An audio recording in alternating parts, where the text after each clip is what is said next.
जय हिंद दोस्तों, आप सभी का हमारे YouTube चैनल विद्यालय एजुकेशन में स्वागत है। मैं सचिन आज आपके लिए उत्तर प्रदेश समीक्षा अधिकारी और सहायक समीक्षा अधिकारी जो प्री का पेपर है, ये पेपर आपका 2021 में हुआ था और ये आपका सामान्य अध्ययन का प्रश्न पत्र है। ठीक है, और ये हल प्रश्न पत्र है। आपको याद रखिए, इसमें आपको अध्यायवार विश्लेषण सहित व्याख्या देखने को मिलेगी। और इस प्रश्न में आपको इस प्रश्न पत्र में आपको 120 प्रश्न देखने को मिलेंगे, जो एग्जाम की दृष्टि से बेहद महत्वपूर्ण है। और एक ही प्रश्न से कई सारे प्रश्न बन जाते हैं, तो उनका भी हम यहाँ पे पोस्टमार्टम करेंगे। तो चलिए शुरू करते हैं बिना किसी देरी के आज की इस क्लास में। आपका पहला क्वेश्चन होगा यहाँ पे प्राचीन इतिहास से हम स्टार्ट करते हैं, फिर मध्यकालीन इतिहास और इसके बाद आधुनिक इतिहास। कौन से टॉपिक से कितने क्वेश्चन पूछे गए ये आपको देखने को यहाँ से मिलेगा। ठीक है, तो आपका पहला क्वेश्चन है, निम्नलिखित में से कौन सही सुमेलित नहीं है, यह बताना है कौन से यहाँ पे सही सुमेलित नहीं है। फाहियान की बात करेंगे तो फाहियान यहाँ पे आपका फाहियान है, ह्वेनसांग है, इत्सिंग है और अल-मसूदी है। ये बताना है आपको इसमें कौन सा सुमेलित नहीं है। तो जो है फाहियान आपका 399 से 414 के बीच आया था, ये तो सुमेलित है यहाँ पे। और ह्वेनसांग की बात करेंगे तो ह्वेनसांग जो है यहाँ पे 629 से 645 तक, ये भी सही है। और यहाँ पे आपको देखने को मिलेगा, देखिएगा इत्सिंग की बात करेंगे तो इत्सिंग भी यहाँ पे 679 से 695 तक है।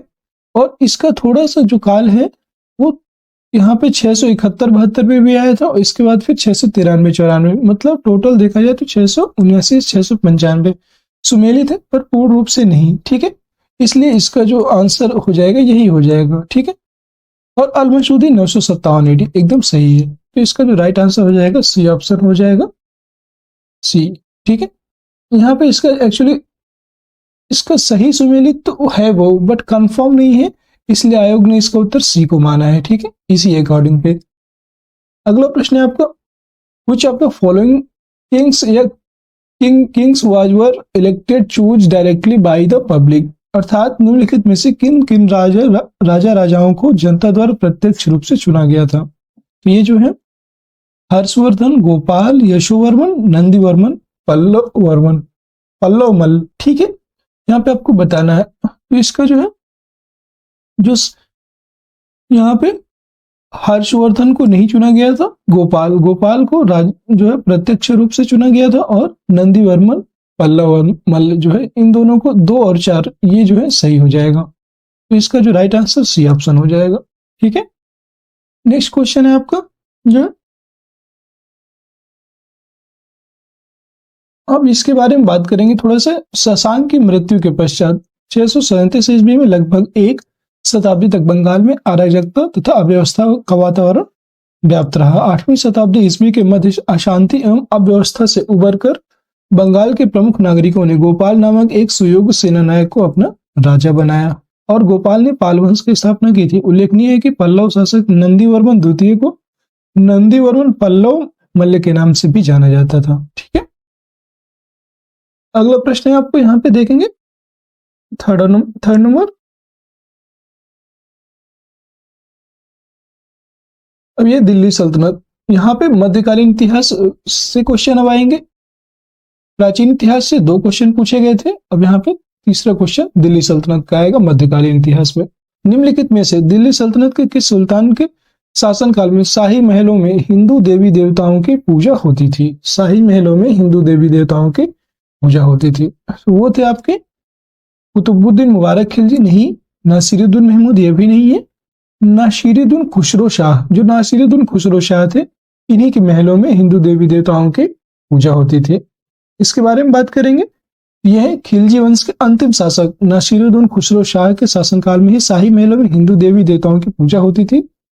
नासिरुद्दीन खुसरो शाह हिंदू धर्म से परिवर्तित मुसलमान था। उसने पैगंबर के सेनापति की उपाधि धारण की। उसने शत्रुओं के विरुद्ध इस्लाम का शत्रु और इस्लाम खतरे में है के नारे लगाए। उसका शासनकाल भारतीय मुसलमानों द्वारा राजनीतिक सत्ता प्राप्त करने का द्वितीय प्रयास था। प्रथम प्रयास नासिरुद्दीन महमूद के शासनकाल में इमामुद्दीन रेहान ने किया था। ठीक है, अगला प्रश्न की बात करेंगे हम।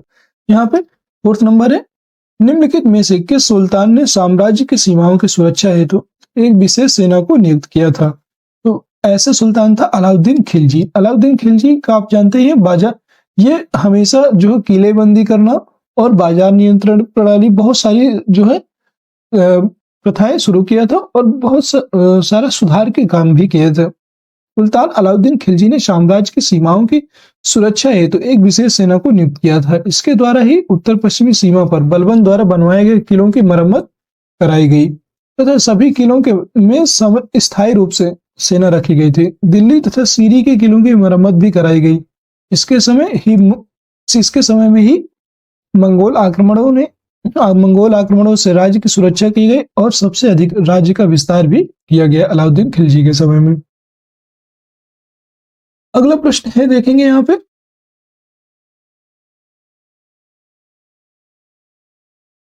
अब यहाँ पे मुगल साम्राज्य से प्रश्न दिया गया है कि 5वां नंबर क्वेश्चन है, मुगल बादशाह द्वारा नियुक्त बंगाल का अंतिम सूबेदार कौन था?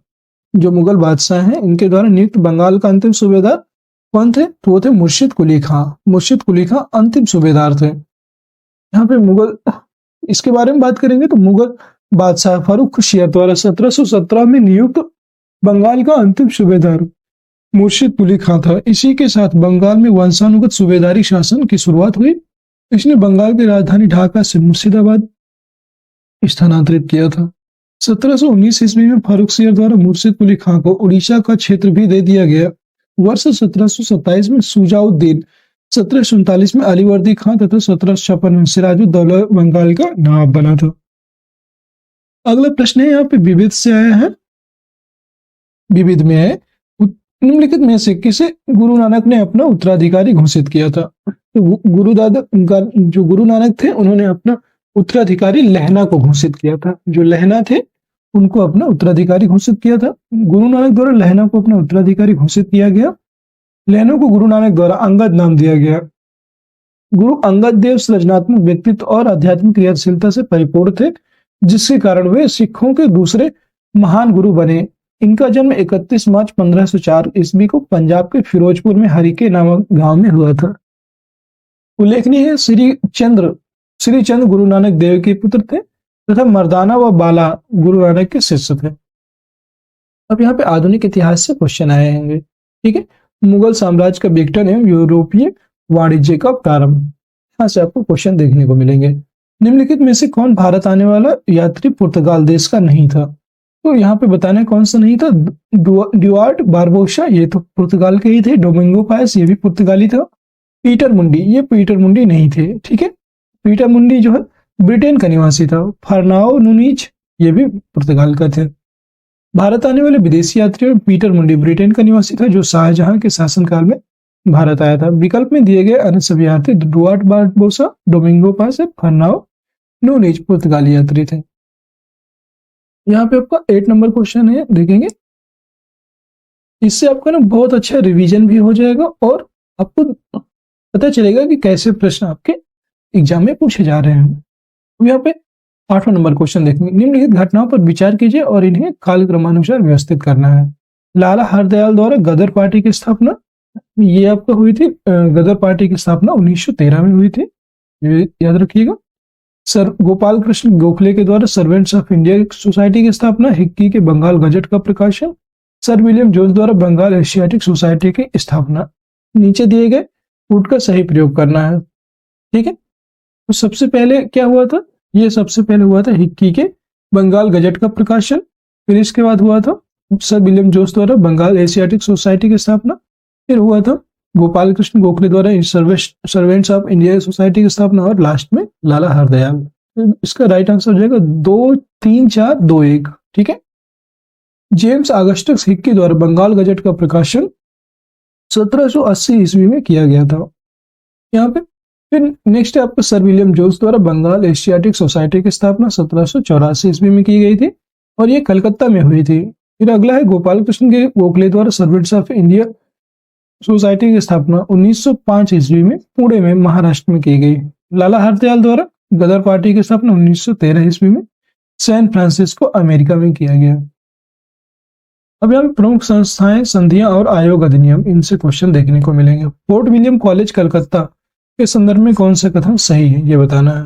तो इसकी स्थापना 10 जून 1880 ईस्वी को कलकत्ता के फोर्ट विलियम कॉम्प्लेक्स में हुई थी और इसकी स्थापना का मुख्य उद्देश्य ब्रिटिश अधिकारियों को भारतीय भाषाओं की शिक्षा देना था। तो ये भी एकदम क्या है, यहाँ पे इसकी स्थापना का जो मुख्य उद्देश्य था ब्रिटिश अधिकारियों को भारतीय भाषाओं की शिक्षा देना था। नहीं, ये तो गलत हो जाएगा।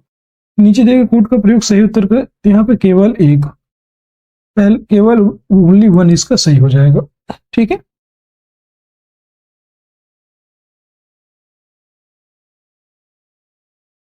फोर्ट विलियम कॉलेज की स्थापना 10 जुलाई 1800 ईस्वी में लॉर्ड वेलेजरी द्वारा कलकत्ता फोर्ट विलियम कॉम्प्लेक्स में किया गया था। इसकी स्थापना का मुख्य उद्देश्य जो है ब्रिटिश अधिकारियों को भारतीय भाषाओं की शिक्षा देना था, किंतु 1802 ईस्वी में डायरेक्टरों के आदेश पर यह कॉलेज बंद कर दिया गया। इसकी जगह 1806 ईस्वी में इंग्लैंड के हेलबरी में प्रशिक्षण प्रारंभ किया गया था।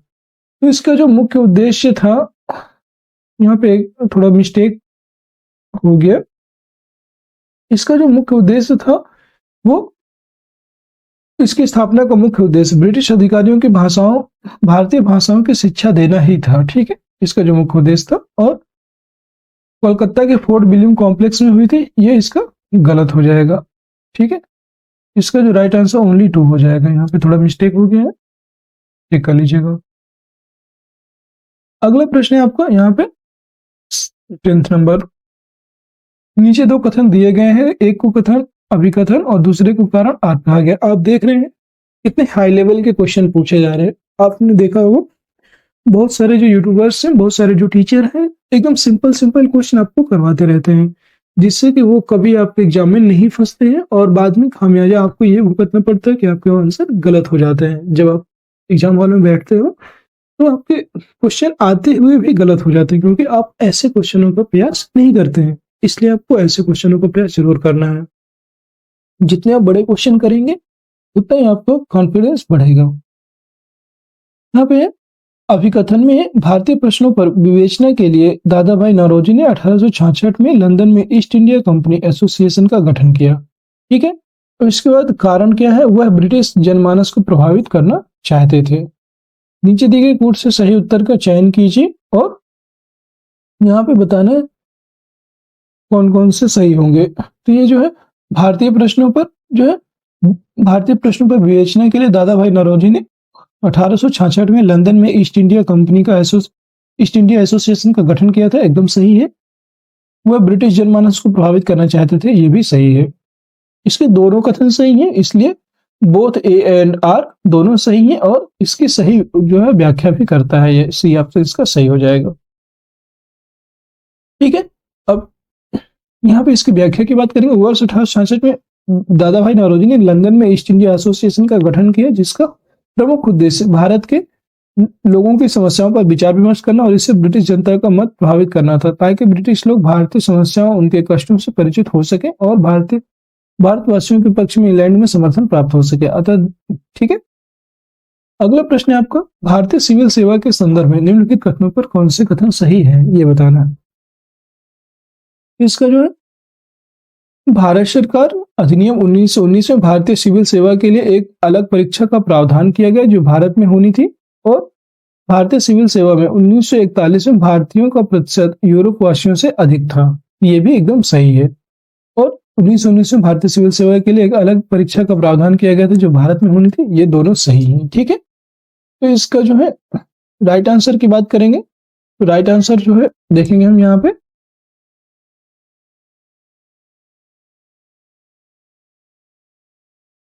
नीचे दिए गए कोड का प्रयोग करके सही उत्तर चयन करना है। दोनों इसमें कथन सही है, इसलिए बोथ ए एंड 1 एंड 2 दोनों सही हो जाएगा।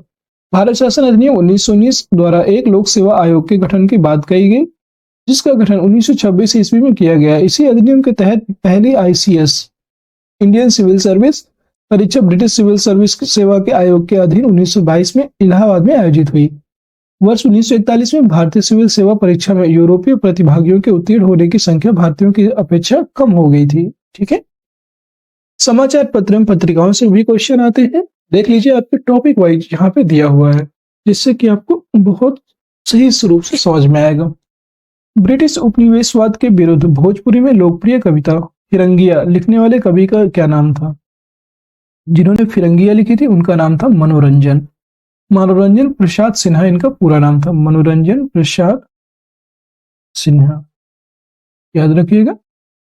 इनके बारे में बात करेंगे तो मनोरंजन प्रसाद सिन्हा द्वारा ब्रिटिश उपनिवेशवाद के विरुद्ध भोजपुरी में लोकप्रिय कविता फिरंगिया की रचना की गई। यह कविता 1921 में असहयोग आंदोलन के दौरान लिखी गई थी। उल्लेखनीय है कि मनोरंजन प्रसाद सिन्हा भोजपुरी के लेखक, कवि और प्रोफेसर तथा राजेंद्र कॉलेज छपरा बिहार के प्रधानाचार्य थे। इनका जन्म 10 अक्टूबर 1900 ईस्वी को हुआ था। ठीक है, अब यहाँ पर स्वतंत्रता संग्राम में राष्ट्रीय आंदोलन से देखिए क्वेश्चन आए हैं। काकोरी षड्यंत्र केस में प्रधान आरोपी पंडित राम प्रसाद बिस्मिल को उत्तर प्रदेश के किस शहर में फांसी दी गई थी? तो ये जो है गोरखपुर शहर में इनको फांसी दी गई थी। 19 दिसंबर 1927 को पंडित राम प्रसाद बिस्मिल जी को गोरखपुर जेल में काकोरी षड्यंत्र केस के आरोप में फांसी दी गई। 9 अगस्त 1925 को हुए काकोरी षड्यंत्र के आरोप में रामप्रसाद बिस्मिल, राजेंद्र लाहिड़ी, अशफाक उल्लाह खां और रोशन सिंह को फांसी दी गई थी। रामप्रसाद बिस्मिल का जन्म 11 जून 1857 को शाहजहांपुर उत्तर प्रदेश में हुआ था। अभी हाल ही में उत्तर प्रदेश सरकार ने काकोरी कांड का नाम बदल करके काकोरी ट्रेन एक्शन, ये आपने पढ़ा होगा, ये कर दिया है। ठीक है, विविध में देखेंगे हम। अब यहाँ पे इसके विविध के क्वेश्चन आए हुए हैं। नीचे दो कथन दिए गए हैं, एक को कथन ए और दूसरे को कारण आर कहा गया है। यहाँ पे हम इसका क्वेश्चन देखते हैं पूरा। रविन्द्रनाथ टैगोर को नाइटहुड की उपाधि को त्याग दिया। रविन्द्रनाथ टैगोर ने नाइटहुड की उपाधि त्याग दिया, एकदम सही। वे असहयोग आंदोलन में भाग लेना चाहते थे।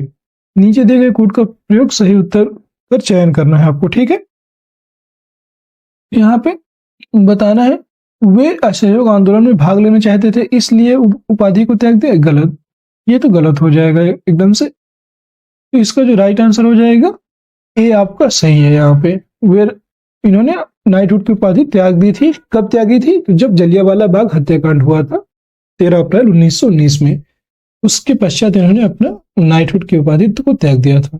इसका ऑप्शन सही हो जाएगा सी ऑप्शन। ठीक है, दिए गए दोनों कथनों में से ए सही है। ठीक है, आर गलत है क्योंकि रविन्द्रनाथ टैगोर ने 13 अप्रैल 1919 को हुए अमृतसर के जलियांवाला बाग हत्याकांड के विरोध में नाइटहुड की उपाधि त्याग दी थी। अगला प्रश्न है आपको 15 नंबर। 18वीं शताब्दी के उत्तरार्ध में किसे प्रायः कंपनी बहादुर के शानो शौकत का स्थानीय प्रतिनिधि कहा जाता है? जो है दरोगा। दरोगा जो है, दरोगा को यहाँ पे स्थानीय प्रतिनिधि का कहा जाता है। 18वीं शताब्दी के उत्तरार्ध में दरोगा को प्रायः कंपनी बहादुर के शानो शौकत का स्थानीय प्रतिनिधि कहा जाता था। कानवाली प्रशासकीय सुधार के अंतर्गत प्रत्येक क्षेत्र में एक दरोगा तथा उसकी सहायता के लिए पुलिस कर्मचारी की नियुक्ति की। जमींदारों के पुलिस अधिकार समाप्त कर दिए गए तथा अंग्रेज दंड नायकों मजिस्ट्रेट को जिले के पुलिस का भार दे दिया गया। मुगल काल में कोतवाल नगर के पुलिस के प्रधान के रूप में कार्य करता था, जबकि जमींदार भूस्वामी होते थे। अगला प्रश्न है 16 नंबर। भारतीय रेलवे के संदर्भ में निम्नलिखित कथनों में से कौन से कथन सही है? यहाँ पे 2023 तक 100% विद्युतीकरण लक्ष्य प्राप्त करना था और 2030 तक शून्य कार्बन उत्सर्जन नेटवर्क थी। यहाँ पे बताना है भारतीय रेलवे के संदर्भ में कौन से कथन सही हैं। जो है इसका जो है दोनों कथन सही है, बोथ 1 और 2 दोनों कथन सही है, क्योंकि भारतीय रेलवे के संदर्भ में दिए गए दोनों कथन सही हैं। रेल मंत्रालय ने 2030 तक भारतीय रेलवे को पूरी तरह हरित ऊर्जा से संचालित करने का लक्ष्य निर्धारित करने के साथ ग्लोबल वार्मिंग और जलवायु परिवर्तन से निपटने की दिशा में बड़ी पहल की है। भारतीय रेलवे ने 2023 तक 100% विद्युतीकरण का लक्ष्य भी रखा है। भारत विश्व का तीसरा सबसे बड़ा रेल नेटवर्क 68,102 किलोमीटर है। विजन 2024 योजना रेल क्षमता निर्माण से जुड़ी है। बजट 2022-23 में एक स्टेशन एक उत्पाद योजना शुरू करने का ऐलान किया गया है, एक जिला एक उत्पाद की तर्ज पर। ठीक है, संस्कृत के 4 अध्याय पुस्तक के लेखक कौन है? तो संस्कृत के जो 4 अध्याय हैं इस पुस्तक के लेखक है रामधारी सिंह दिनकर। रामधारी सिंह दिनकर जी के द्वारा ये जो पुस्तक है लिखी गई थी। इसका आंसर बी हो जाएगा। संस्कृत के 4 अध्याय पुस्तक के लेखक रामधारी सिंह दिनकर है। और रामधारी सिंह दिनकर जी ने भारत के सांस्कृतिक इतिहास को 4 भागों में बांटकर लिखने का प्रयास किया था। इनकी और भी महत्वपूर्ण पुस्तकें हैं जैसे रेणुका, होमकार, रसवंती, सामधेनी, कुरुक्षेत्र, उर्वशी, रसिमरथी आदि बहुत सारी इनकी पुस्तकें लिखी गई थी इनके द्वारा। अगला प्रश्न है 18 नंबर। तो सूची 1 को सूची 2 से सुमेलित करना है। तो सूचियों के नीचे दिए गए कूट का प्रयोग करके सही उत्तर का चयन करना है। ठीक है, यहाँ पे द्वितीय आंग्ल मैसूर युद्ध, फिर द्वितीय आंग्ल फ्रांसीसी युद्ध, द्वितीय आंग्ल मैसूर युद्ध आपका 1780-1784 में हुआ था। फिर इसका हो जाएगा, यहाँ पे हम ऐसे मिला लेते हैं। द्वितीय आंग्ल मैसूर युद्ध आपका जो है हुआ था 1780-1784 में। फिर इसका हुआ था द्वितीय आंग्ल फ्रांसीसी युद्ध, ये हुआ था 1750 से 1754 ईस्वी में। इसके बाद हुआ था द्वितीय आंग्ल मराठा युद्ध, ये हुआ था आपका 1878 से 1803 में हुआ था द्वितीय आंग्ल मराठा युद्ध। ठीक है, और द्वितीय अफगान वार हुआ था आपका यहाँ पे 1878 से 1880 ईस्वी में। इसका आंसर हो जाएगा A2, B4, C1 और D3।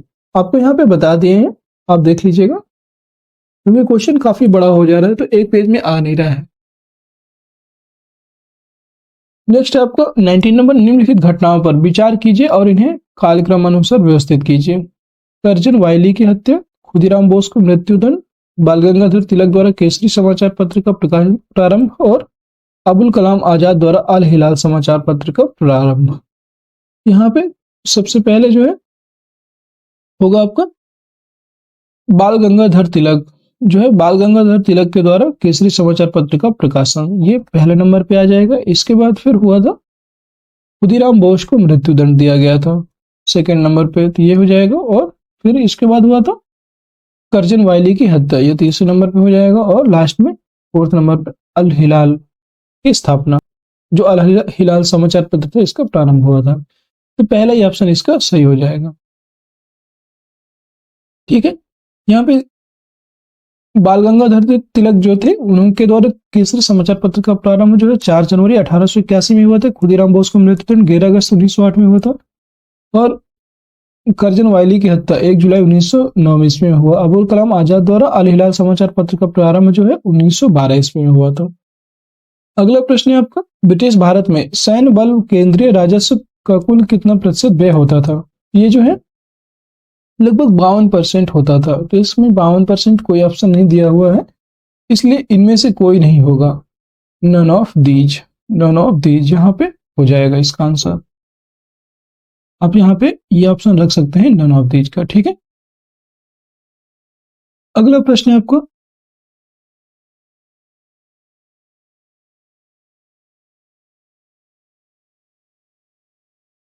अब यहाँ पे भारत के भूगोल से प्रश्न आए हुए हैं, वो देखेंगे। भौतिक संरचना, अपवाह तंत्र और मानव भूगोल। निम्नलिखित में से कौन भारत की सबसे बड़ी मीठे पानी की झील है? मीठे पानी की झील की बात करेंगे तो यह है वूलर झील, जो है जम्मू कश्मीर में स्थित है, और यह इसका राइट आंसर हो जाएगा। वूलर झील जम्मू कश्मीर संघ राज्य क्षेत्र में स्थित भारत की ताजे पानी की बृहत्तम झील है। यह झेलम नदी निर्मित गोखुर झील का उदाहरण है। कोलेरू झील आंध्र प्रदेश में कृष्णा गोदावरी डेल्टा के मध्य ताजे पानी की झील है। नाल सरोवर गुजरात में स्थित एक झील है। यह रामसर कन्वेंशन के तहत घोषित भारत की आर्द्रभूमि स्थल भी है। सांबर झील जो है राजस्थान में स्थित है। भारत की बृहत्तम अंतःस्थलीय खारे पानी की झील है, जो भारत के 60% नमक की आपूर्ति करती है। ठीक है, अगला प्रश्न है आपका, तमरिया जनजाति भारत के निम्नलिखित में से किस राज्य में पाई जाती है? तमरिया जनजाति की बात करेंगे तो ये आपका झारखंड क्षेत्र में पाई जाती है, जो झारखंड राज्य है वहां पर इसका पाया जाता है। तमरिया जनजाति झारखंड में पाई जाती है। पहले यह पिछड़ी जाति के अंतर्गत थी, जिसे वर्ष 2014 में अनुसूचित जनजाति में शामिल कर दिया गया। झारखंड के अन्य जनजातियां मुंडा, बिरहोर, ओरांव, खारिया, पहाड़िया आदि हैं। अगला प्रश्न आपका 23, निम्नलिखित में से कौन सा सुमेलित नहीं है, ये बताना है। हिमाचल प्रदेश के जो गर्म झरना में है मणिकर्ण, एकदम सही है। हिमाचल प्रदेश का जो गर्म झरना है वो मणिकर्ण झरना है। तप्ता पानी जो झरना है ये आपका उड़ीसा में स्थित है, ये भी सही है। वज्रेश्वरी जो है महाराष्ट्र में है, एकदम सही है। गुजरात में नारायणी, ये गलत हो जाएगा, यहाँ पे गुजरात में नारायणी नहीं है। ठीक है, इसका राइट आंसर हो जाएगा डी ऑप्शन। गुजरात में की बात करेंगे, गुजरात में नारायणी नहीं है, ये नारायणी कहाँ है? राजस्थान में है, आपको यहाँ पे देखने को मिल जाएगा। अगला प्रश्न है आपका जो है मानसून वन मिट्टी सिंचाई परियोजना है। ठीक है, यहाँ पे सूची 1 को सूची 2 से सुमेलित कीजिए और नीचे कोड का प्रयोग कर सही उत्तर का चयन करना है। जलोढ़ मृदा, काली मृदा, लाल मृदा और मरुस्थलीय मृदा। ठीक है, यहाँ पे ऐसे से देखने हैं आपको। तो जलोढ़ मृदा की बात करेंगे, ये जो है उत्तर प्रदेश में देखने को मिलती है जलोढ़ मृदा। काली मिट्टी जो है ये आपके महाराष्ट्र वाले क्षेत्र में मिलती है और लाल मृदा जो है ये आंध्र प्रदेश में मिलती है। मरुस्थलीय मृदा राजस्थान में मिलती है, आप सभी को पता होगा, इसलिए इसका राइट आंसर हो जाएगा आपका बी ऑप्शन। यहाँ पे आपको बताते हैं जलोढ़ उत्तर प्रदेश, काली महाराष्ट्र, लाल आंध्र प्रदेश और मरुस्थलीय राजस्थान। 25 नंबर क्वेश्चन है, नाइजर रामतिल की फसल एक तेल की फसल है, इसके बीजों में तेल की मात्रा कितनी पाई जाती है?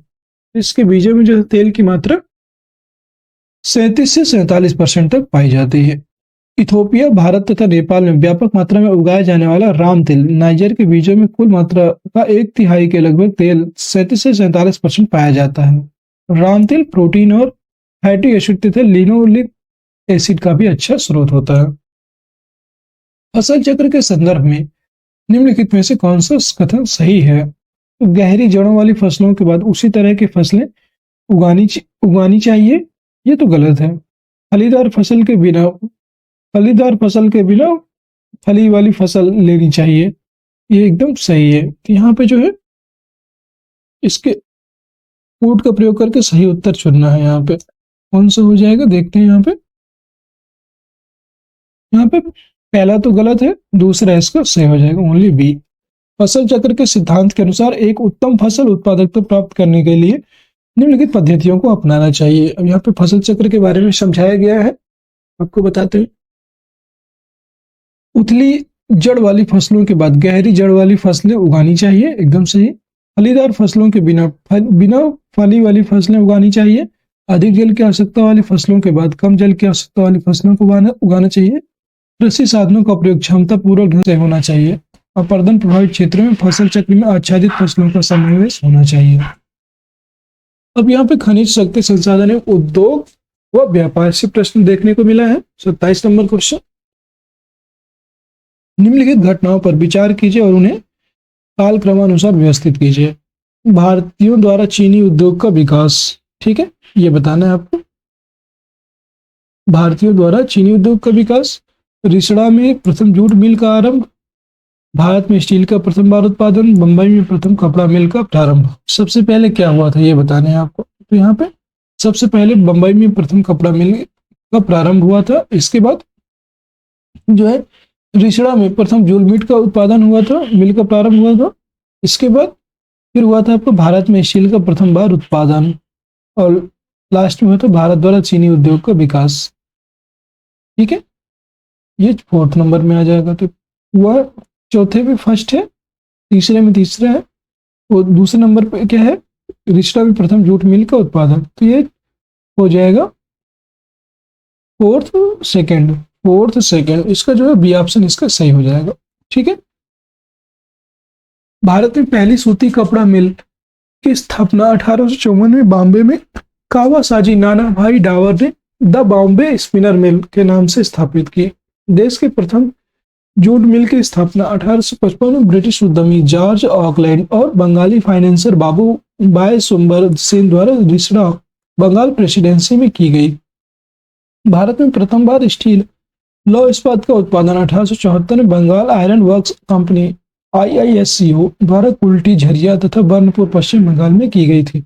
जबकि भारत के प्रथम भारतीयों द्वारा चीनी उद्योग का विकास 1903 ईस्वी में देवरिया प्रतापपुर में चीनी मिल की स्थापना से हुई थी। अगला प्रश्न आपका, सूची 1 को सूची 2 से सुमेलित कीजिए तथा नीचे दिए गए कोड का प्रयोग करके सही उत्तर का चयन कीजिए। यहाँ पे एक तरफ चुना लिस्ट दिए हुए खनिजों के और उद्योग जिनमें बड़े पैमाने पर उपयोग किया जाता है। ठीक है, इसका जो है बताना है आपको। चूना पत्थर जो है किसमें प्रयोग किया जाता है? तो चूना पत्थर आपका जो है ये प्रयोग किया जाता है सीमेंट में। चूना पत्थर सीमेंट में प्रयोग किया जाता है। कॉपर या तांबा, कॉपर तांबा का जो है सबसे ज्यादा प्रयोग कहाँ होता है?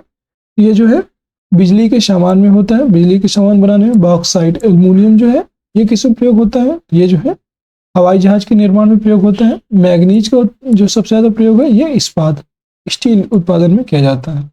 इसका आप सही आंसर हो जाएगा ए ऑप्शन। अगला प्रश्न है आपका 29, जीवाश्म ईंधन के बाद भारतवर्ष के ऊर्जा आवश्यकताओं की पूर्ति के लिए दूसरा सबसे बड़ा महत्वपूर्ण स्रोत कौन सा है? ये बताना है आपको। जो है ये आपका सौर ऊर्जा, सौर ऊर्जा जो है सबसे बड़ा महत्वपूर्ण स्रोत है। भारत में जीवाश्म ईंधन के बाद ऊर्जा आवश्यकताओं की पूर्ति के लिए दूसरा महत्वपूर्ण स्रोत सौर ऊर्जा है। 31 दिसंबर 2021 की स्थिति के अनुसार देश में विद्युत उत्पादन की स्थापित क्षमता में सर्वाधिक योगदान कोयला 51.7% का है, जबकि सौर ऊर्जा, पवन ऊर्जा तथा अन्य नवीकरणीय संसाधनों का योगदान 26.5% है, जिसमें पवन ऊर्जा 10.2% तथा सौर ऊर्जा 12.5% उत्पादित किया जा रहा है। 30 नंबर क्वेश्चन है, निम्नलिखित में से कौन सा लौह इस्पात संयंत्र नदी तट पर स्थित नहीं है? ये जो है कौन सा? भिलाई, जमशेदपुर, बोकारो या भद्रावती? कौन से यहाँ पे नहीं है ये बताना है आपको। ये जो है इसका जो है सही हो जाएगा अब यहाँ पे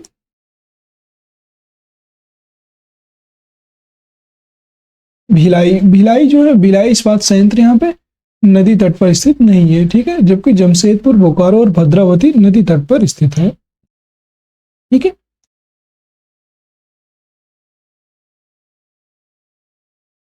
बोकारो की बात करेंगे तो बोकारो आपका दामोदर नदी पर स्थित है। बोकारो इस्पात संयंत्र आपका दामोदर नदी पर स्थित है। जमशेदपुर की बात करेंगे ये स्वर्ण रेखा एवं खरकई नदी पर स्थित है। भद्रावती आपका भद्रा नदी पर स्थित है। ध्यातव्य है कि भिलाई लौह इस्पात संयंत्र किसी नदी के नजदीक स्थित नहीं है। यह छत्तीसगढ़ की राजधानी रायपुर से 40 किलोमीटर पश्चिम में Howrah Mumbai rail line the great eastern highway के नजदीक स्थित है। यहाँ पे विश्व के भूगोल से जो है प्रश्न देखने को मिलेंगे आपको। वायुमंडल का प्रश्न है, समुद्री चक्रवाती तूफान तौकते किस सागर में उत्पन्न हुआ था? ये जो है अरब सागर में उत्पन्न हुआ था तौकते। समुद्री चक्रवाती तूफान तौकते या ताउते जो है अरब सागर में उत्पन्न हुआ था, जो एक उष्ण कटिबंधीय चक्रवाती तूफान था जिसका लैंडफॉल क्षेत्र गुजरात रहा। इसके अलावा केरल, कर्नाटक, गोवा और महाराष्ट्र राज्य में तटीय क्षेत्रों से गुजरते हुए इस चक्रवात ने भारी तबाही की थी। इसका नामकरण म्यांमार के द्वारा किया गया था, जिसका बर्मीज भाषा में अर्थ गेको, एक अधिक शोर मचाने वाली छिपकली।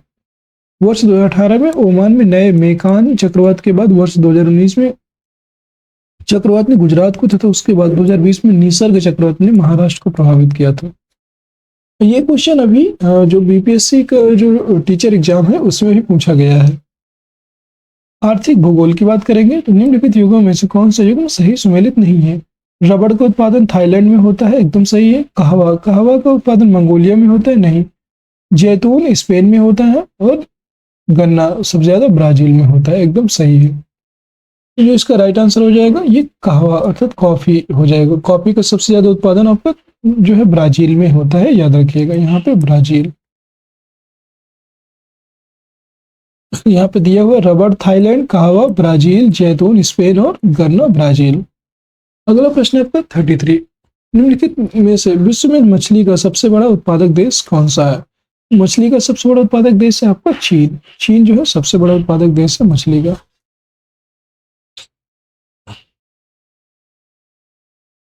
देखेंगे FAO द्वारा जारी फूड, जो यहाँ पे FAO द्वारा जारी the state of world fisheries and agriculture report 2020 के अनुसार विश्व का सबसे बड़ा मछली उत्पादक राज्य चीन है, जो विश्व में कुल मछली उत्पादन का 35% हिस्सा अकेले उत्पादित करता है। मत्स्य पालन विभाग भारत सरकार द्वारा जारी नवीनतम आंकड़ों के अनुसार वर्ष 1920 में भारत के 3 प्रमुख मछली उत्पादक राज्य आंध्र प्रदेश, पश्चिम बंगाल तथा गुजरात है। पहले में आंध्र प्रदेश, दूसरा पश्चिम बंगाल और तीसरा गुजरात है। 34 नंबर क्वेश्चन है आपका, निम्नलिखित में से किस देश में उसकी कुल ऊर्जा आवश्यकता का 99% जल विद्युत से प्राप्त होता है? ये जो है नॉर्वे देश के जो है 99% जो है जल विद्युत से प्राप्त होता है ऊर्जा। ठीक है। नॉर्वे देश अपनी कुल ऊर्जा आवश्यकता का लगभग 99% वर्ष 2010 तक 96% था जल विद्युत से प्राप्त करता था। प्रतिशतता के आधार पर पराग्वे विश्व का प्रथम देश है जहां 100% ऊर्जा का उत्पादन जल विद्युत के रूप में होता है, जबकि चीन विश्व में सर्वाधिक जल विद्युत उत्पादन करता है। मानव भूगोल मानचित्रावली से क्वेश्चन दिए गए हैं। निम्नलिखित में से किस द्वीप को वादे की भूमि के रूप में जाना जाता है? तो ये जो है मिंडा जो नाव है इसको जो है वादे की भूमि के नाम से जाना जाता है। काफी इंपॉर्टेंट क्वेश्चन है। मिंडानाओ द्वीप को वादे की भूमि के रूप में जाना जाता है। यह दक्षिण पूर्वी एशिया के फिलीपींस देश का दक्षिणतम और दूसरा सबसे बड़ा द्वीप है। उल्लेखनीय है कि फिलीपींस की राजधानी मनीला है। क्यूबा कैरेबियन सागर में स्थित है और एक द्वीपीय स्थित है हवाना इसकी राजधानी है, जो सबसे बड़ा शहर है क्यूबा का। जावा तथा सुलावेसी दोनों इंडोनेशिया के द्वीप है, ये भी याद रखिएगा। 36 नंबर क्वेश्चन है, इंडोनेशिया निम्नलिखित में से किस देश के साथ भूमि साझा नहीं करता है? तो जो है इंडोनेशिया की राजधानी आपको पता है जकार्ता है, और ये ब्रुनेई के साथ ये है सीमा साझा नहीं करता है। तिमोर लेस्ते मलेशिया और पापुआ न्यू गिनी इन तीनों के साथ ये सीमा साझा करता है। अगला प्रश्न है आपका, जो निम्नलिखित में से कौन सा पॉलिनेशिया द्वीप समूह का भाग नहीं है? तो कौन सा पॉलिनेशिया द्वीप समूह का भाग नहीं है? टोंगा, ताहिती, तुवालू या तीनियन? इसका जो है पॉलिनेशिया समूह का जो भाग नहीं है उसको हम कहेंगे तीनियान। तीनियान जो है तीनियान यहाँ पे देखेंगे, तीनियान जो है पॉलिनेशिया का द्वीप समूह का भाग नहीं है यहाँ पे। ठीक है। अगले प्रश्न की बात करेंगे हम। 38, निम्नलिखित में से कौन सा युग्म सुमेलित नहीं है? एंटीगुआ और बारबुडा, ये जो है कौन सा सुमेलित नहीं है? तो ये जो है सेंट जॉन्स में है, एकदम सही है। एंटीगुआ और बारबुडा सेंट जॉन्स में है। डोमिनिका की बात करेंगे तो ये जो है सेंट डोमिंगो, ये गलत है। डोमिनिका जो है सेंट डोमिंगो में नहीं है। अल सल्वाडोर सेंट सल्वाडोर में स्थित है, एकदम सही है। और जो है बहामास जो है नसाउ में स्थित है, बहामास नसाउ में स्थित है, एकदम सही है। डोमिनिका इसका गलत हो जाएगा। डोमिनिका आपका जो है रूसाओ में स्थित है। यहाँ पे देखेंगे एंटीगुआ और बारबुडा सेंट जॉन्स में स्थित है। डोमिनिका जो है रूसाओ में स्थित है। अल सल्वाडोर जो है सैन सल्वाडोर में स्थित है। बहामास जो है नसाउ में स्थित है। अगला जो है जनसंख्या एवं नगरीकरण से प्रश्न दिए हुए हैं। 39 नंबर क्वेश्चन देखेंगे हम। 2011 की जनगणना के अनुसार अनुसूचित जाति के संदर्भ में निम्नलिखित राज्यों का अवरोही क्रम कौन सा है? अनुसूचित जाति के संदर्भ में। ठीक है। तो आरोही क्रम अर्थात मतलब बढ़ते हुए क्रम है। तो सबसे कम जो है यहाँ पे अरुणाचल प्रदेश में है, इसके बाद मेघालय में है, फिर सबसे ज्यादा जो है नागालैंड और मिजोरम। मिजोरम में सबसे अधिक जो है अनुसूचित जनजाति पाई जाती है। पहला इसका ऑप्शन सही हो जाएगा। ठीक है। अरुणाचल प्रदेश में जो है 9,51,821 है। मिजोरम में 10,36,115, नागालैंड में 17,10,973 और मेघालय में 25,55,861 अनुसूचित जनजाति की जनसंख्या है। अगला प्रश्न की बात करेंगे हम।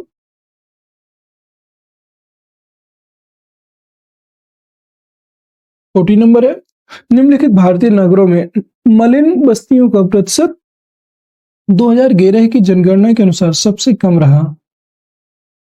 कहाँ का? अहमदाबाद, जयपुर, लखनऊ या बेंगलुरु?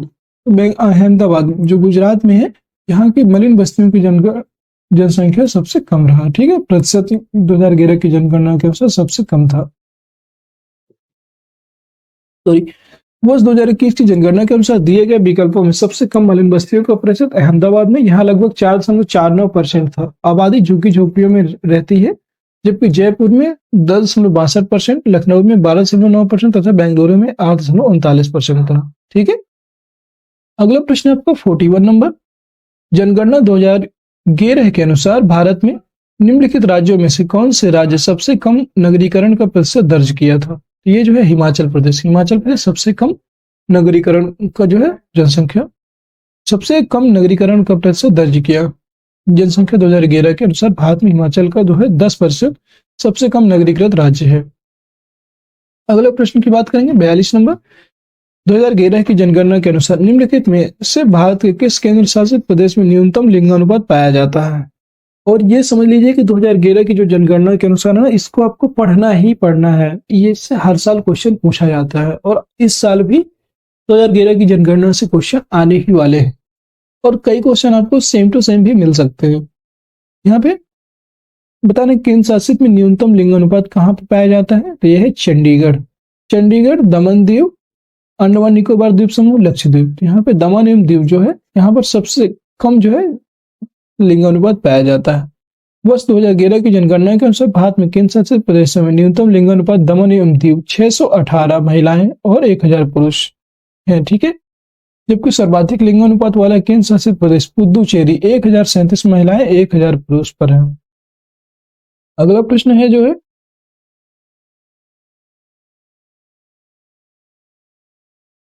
43। भारत की जनगणना 2011 के अनुसार उत्तर प्रदेश में निम्नलिखित शहरों में से कौन सा शहर मिलियन शहर नहीं है? आगरा, मेरठ, प्रयागराज और मुरादाबाद। यहाँ पे मुरादाबाद जो है मिलियन वाला शहर नहीं है, जबकि बाकी सभी जो है मिलियन वाले शहर हैं। मिलियन का मतलब 1 मिलियन बराबर होता है 10 लाख, ये याद रखिएगा। 1 मिलियन बराबर होता है 10 लाख के। कानपुर नगर यहाँ पे दिए हुए 7 मिलियन शहर है अथवा मिलियन प्लस नगर है। 7 आपको याद रखना है। कानपुर नगर, लखनऊ, गाजियाबाद, आगरा, वाराणसी, मेरठ और प्रयागराज। मुरादाबाद की जो जनसंख्या है वो 0.89 मिलियन है, याद रखिएगा। अगला प्रश्न है आपको भारतीय संविधान एवं राज्य व्यवस्था के प्रश्न है।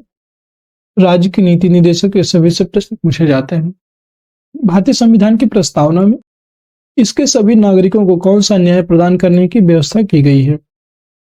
तो सामाजिक, राजनीतिक, आर्थिक और राजनीतिक, सामाजिक, आर्थिक और राजनीतिक न्याय प्रदान करने की घोषणा की गई है। यही इसका डी ऑप्शन सही हो जाएगा। भारतीय संविधान की प्रस्तावना में इसके समस्त नागरिकों को 3 प्रकार के न्याय क्रमशः सामाजिक, आर्थिक और राजनीतिक न्याय प्रदान करने की व्यवस्था की गई है और इसके अतिरिक्त प्रस्तावना में नागरिकों के लिए 5 प्रकार की स्वतंत्रता का भी उल्लेख किया गया है, जो कि विचार, अभिव्यक्ति, धर्म, विश्वास और उपासना की स्वतंत्रता दी गई है। अगला प्रश्न है, देखेंगे यहाँ पे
मोल को शामिल नहीं किया गया है। भारत की कृषि उत्पाद व्यापार वाणिज्य और 2020 में आवश्यक वस्तुएं संविदा कृषि एवं कृषि उत्पादन विपणन समितियों का उल्लेख है, जबकि न्यूनतम समर्थन मूल्य का उल्लेख नहीं किया गया था। ठीक है। सितंबर 2020 में किसानों के हित के लिए 3 विधेयक पारित किए गए। किसान उपज व्यापार और वाणिज्य संवर्धन और सुविधा जो है विधेयक 2020, मूल्य आश्वासन एवं कृषि सेवा पर कृषक अनुबंध विधेयक 2020, आवश्यक वस्तुएं विधेयक 2020। ये 3 जो है कृषि किसानों के लिए 3 विधेयक पारित किए गए थे। अगला प्रश्न है आपका 56, निम्नलिखित में से कौन सा सही सुमेलित नहीं है? कंपनी अधिनियम 2013, ये तो एकदम सही है। भारतीय संविधान अधिनियम 1870, ये गलत है। 1872 में आया था भारतीय संविधान अधिनियम। ठीक है, ये जो है गलत हो जाएगा, यही इसका राष्ट्रीय सुमेलित आंसर हो जाएगा। साझेदारी अधिनियम 1932 में आया था, एकदम सही है। और वस्तु विक्रय अधिनियम 1930, ये भी सही है। ठीक है, यहाँ पे दिया हुआ है बी ऑप्शन। भारतीय संविधान अधिनियम 1872 का मुख्य संविधान कानून था। यह अधिनियम संविधान के निर्माण, निष्पादन और प्रवर्तनीयता से संबंधित सामान्य सिद्धांतों तथा क्षतिपूर्ति, गारंटी, जमानत, गिरवी तथा अभिकरण जैसी विशेष प्रकार के संविधान से संबंधित नियम निर्धारित करता है। कंपनी अधिनियम 2013 और साझेदारी अधिनियम 1932, वस्तु विक्रय अधिनियम 1930 में पारित हुआ, ये भी याद रखिएगा। 57 नंबर क्वेश्चन है यहाँ पे, रिजर्व बैंक ऑफ इंडिया के निम्नलिखित गवर्नरों पर विचार करें तथा उन्हें कालक्रमानुसार व्यवस्थित करें। Doctor C Rangarajan, doctor I G. Patel, doctor D. Subba Rao, doctor Manmohan Singh. यहाँ पे इनको कालक्रमानुसार व्यवस्थित करना है आपको। सबसे पहले कौन से होंगे? सबसे पहले इसका आंसर बी हो जाएगा। और यहाँ पे हम देख लेते हैं doctor I G. Patel. Doctor I G. Patel जो थे वो दिसंबर 1977 से सितंबर 1982 तक है। डॉक्टर मनमोहन सिंह की बात करेंगे तो ये सितंबर 1982 से जनवरी 1985 तक थे। डॉक्टर सी रंगराजन की बात करेंगे दिसंबर 1992 से 1997 तक थे। डॉक्टर सुब्बा राव जो है सितंबर 2008 से सितंबर 2013 तक रहे। वर्तमान में आप सभी को पता है, वर्तमान में आरबीआई के गवर्नर शक्तिकांत दास जी हैं। अब यहाँ पे भौतिक विज्ञान अर्थात विज्ञान से प्रश्न आने शुरू हो गए। और इस ये जो श्रृंखला है, ये जो आज का प्रश्न पत्र है, इसमें 2 पार्ट में इसे डिवाइड करेंगे। ठीक है, क्योंकि बहुत लंबा हो जाएगा वीडियो। इसमें 60 क्वेश्चन करेंगे इस वीडियो में, और आगे के 60 क्वेश्चन नेक्स्ट वीडियो में हम कंप्लीट करेंगे। ठीक है, वरना एक ही प्रश्न वीडियो में बहुत लंबा खिंच जाएगा और फिर बहुत लेंदी जो है हो जाएगा ये टॉपिक। 58 नंबर क्वेश्चन है, एक सितार में किस प्रकार की ध्वनि तरंगे उत्पन्न होती हैं? जो एक सितार होता है उसमें अप्रगामी एवं अनुप्रस्थ तरंगे उत्पन्न होती हैं। स्टेशनरी एंड ट्रांसवर्स जो तरंगे होती हैं, ये दोनों तरंगे उत्पन्न होती हैं इसमें। इसका डी ऑप्शन सही हो जाएगा। एक सितार में अप्रगामी एवं अनुप्रस्थ प्रकार की ध्वनि तरंगे उत्पन्न होती हैं यदि माध्यम के घटक तरंग के संचरण की दिशा के लंबवत कंपन करते हैं तो ऐसी तरंग को अनुप्रस्थ तरंग कहते हैं। अनुप्रस्थ तरंग केवल ऐसे माध्यम से उत्पन्न की जा सकती है जिनमें दृढ़ता हो, अतः अनुप्रस्थ तरंग केवल ठोस में तनायुक्त डोरियों एवं द्रव के पृष्ठ पर उत्पन्न की जा सकती है। अगला प्रश्न है 59 नंबर, निम्नलिखित में से कौन सा कथन सही नहीं है ये बताना। मनुष्य का कान 1000 हर्ट्ज पर भी सबसे सुग्राही होता है, एकदम सही। मनुष्य की आंख लाल रंग के लिए सबसे अधिक सुग्राही होती है, गलत। सुनने की दृढ़ता 1/10 सेकंड होती है, यह भी सही है। और दृष्टि की दृढ़ता 1/16 सेकंड होती है, एकदम सही है। इसका जो राइट आंसर हो जाएगा ये सही नहीं है। मनुष्य की आंख लाल रंग के लिए सबसे अधिक सुग्राही होता है, ये गलत है। इसके बारे में बात करेंगे तो मनुष्य की आंख लाल रंग के लिए नहीं बल्कि हरे रंग के लिए सबसे अधिक सुग्राही होती है। प्रत्येक रंग का अपना एक तरंग दैर्ध्य होता है। हरे रंग का तरंग दैर्ध्य नीले एवं लाल रंग के मध्य में आता है। यही कारण है कि लाल एवं नीले रंग की अपेक्षा हरा रंग हमारी आंखों के लिए सुग्राही होता है। मनुष्य का कान 20 से 20,000 हर्ट्ज की ध्वनि सुन सकता है, जिसमें 1000 हर्ट्ज जो है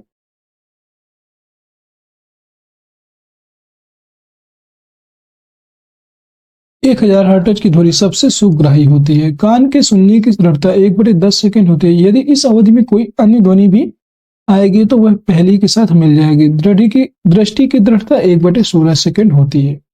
अब यहाँ पे 60 नंबर क्वेश्चन है, और आज हम इसे लास्ट क्वेश्चन मानेंगे और लास्ट क्वेश्चन समझ के इसको आज कंप्लीट करेंगे। 60 नंबर क्वेश्चन है, दो एक जैसे बल्ब को किस प्रकार से जोड़ने पर अधिक रोशनी मिलेगी?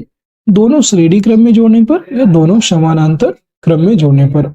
दो एक जैसे बल्ब हैं, जैसे उन्हें किस प्रकार से जोड़ने पर अधिक रोशनी मिलेगी, हमें ये बताना है। तो ये जो है दोनों श्रेणी क्रम में जोड़ेंगे नहीं, ये तो फिर कम हो जाएगी। दोनों समानांतर क्रम में जब जोड़ेंगे तो ये जो है दोनों में समान बिजली जाएगी, और एक ही जब बिजली दोनों में बराबर होगी तो वो क्या हो जाएगी, अधिक रोशनी मिलेगी हमें। बी ऑप्शन इसका सही हो जाएगा। तो इन केस मोर देन 2 में अधिक, इसका सही ऑप्शन हो जाएगा 2 में अधिक, दूसरा ऑप्शन इसका सही हो जाएगा। दो एक जैसे बल्बों को समानांतर क्रम में जोड़ने पर अधिक रोशनी मिलेगी। समांतर क्रम संयोजन प्रतिरोधों को इस प्रकार जोड़ा जाता है कि हर प्रतिरोध पर विभवांतर समान रहे तथा न्यूनतम प्रतिरोध प्राप्त करने के लिए इस संयोजन का प्रयोग किया जाता है। अतः न्यूनतम प्रतिरोध होने पर समानांतर क्रम में जुड़े बल्बों से अधिक रोशनी मिलेगी। इसके अतिरिक्त अधिकतम प्रतिरोध प्राप्त करने के लिए प्रतिरोधों को श्रेणी क्रम में जोड़ा जाता है। अतः अधिकतम प्रतिरोध होने पर श्रेणी क्रम में जुड़े बल्बों से कम रोशनी मिलेगी। दोस्तों आज के प्रश्न यहीं तक, और इसके आगे के प्रश्न अगले वीडियो में आएंगे। इसका पार्ट 2 हम लेकर आएंगे जल्दी, ठीक है, पार्ट 2 इसका आएगा। और आज के प्रश्न यहीं तक, यहीं पे ये वीडियो समाप्त होता है। अगर आपको वीडियो पसंद आया है तो वीडियो को लाइक कर दीजिए, शेयर कर दीजिए अपने फ्रेंड्स में, और चैनल में नए हैं तो चैनल को सब्सक्राइब जरूर कर लीजिएगा, ठीक है। आज के लिए इतना ही। जय हिंद, जय भारत। मिलेंगे नए वीडियो में, तब तक के लिए जय हिंद, जय भारत।